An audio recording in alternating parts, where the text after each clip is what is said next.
Bakit ba alanganin ka?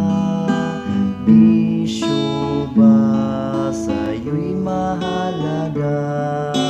Pagdating ng araw ng paghatol sa mundo, kaibigan ko, anong gagawin mo?